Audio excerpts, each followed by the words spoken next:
বড় কোম্পানি কারা আসবেন, আমাদের কিছু বেশ বড় বড় বায়ার আসবেন। আমরা বলেছি আগে যে জারা বা ইন্ডিটেক্স যে কোম্পানিটা আছে তারা আমাদের one of the biggest garment buyer.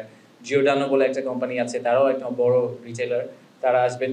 আমরা স্যামসাং এর খুব সিনিয়র একজন ভদ্রলোক আসবেন। আমরা বেশ কিছু বড় বড় ভেঞ্চার ক্যাপিটাল ফার্মের যারা হচ্ছে আর্লি স্টেজ স্টার্টআপদেরকে ফান্ড করেন, সেখানে অনেক বড় বড় বেশ কিছু ভিসির ওনাররা আসবেন। সেই সাথে আমরা আশা করছি যে বেশ বড় বড় কিছু কংগ্লোমারেট যাদের টোটাল জিডিপি আসলে তাদের টোটাল রেভিনিউ যোগ করলে প্রায় আমাদের জিডিপি সমান হয়ে যায়, এরকম বড় বেশ কিছু কংগ্লোমারেট আসবেন। চায়না থেকে সিসিসিসি, সিআরবিসি, পাওয়ার চায়না, এরকম বেশ বড় কিছু কোম্পানি আসছেন। আবার আমেরিকা থেকেও এক্সেলারেট এনার্জি প্রেসিডেন্ট থেকে শুরু করে বেশ কিছু সিনিয়র লোকজন আসছেন।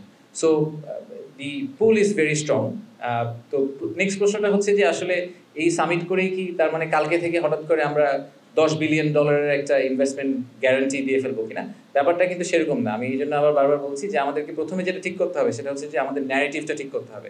আমাদের বাংলাদেশের ব্যাপারে যে গ্লোবাল ন্যারেটিভটা আছে, এই ন্যারেটিভটাকে আমাদেরকে ওভারটার্ন করতে হবে, নাম্বার ওয়ান। নাম্বার টু হচ্ছে বাংলাদেশের যেই ব্যবসা করার যে difficulty, is of doing business, সেটাকে আমাদের সিগনিফিকেন্টলি ইমপ্রুভ করতে হবে। আমরা যেখানে আছি, ওয়ান অফ দ্য রিজনস যেই কারণে বাংলাদেশে আমরা অনেক ধরনের ট্যাক্সের সুবিধা দিই, 10 বছরের ট্যাক্স ব্রেক আছে বেজাতে, তারপরেও বেজাতে ইনভেস্টমেন্ট হয় না। তো কেন তাহলে ইনভেস্টমেন্ট হয় না? যদি আমরা ট্যাক্স ব্রেক দিই 10 বছরের, 12 বছরের, লোকজন তো ট্যাক্স দিতে হবে না।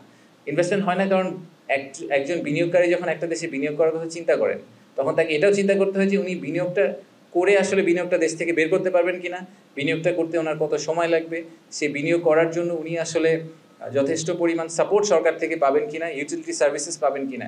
এই সবগুলো প্রশ্নের উত্তর কিন্তু আমরা খুব ক্লিয়ারলি ওনাদেরকে দিতে পারি না।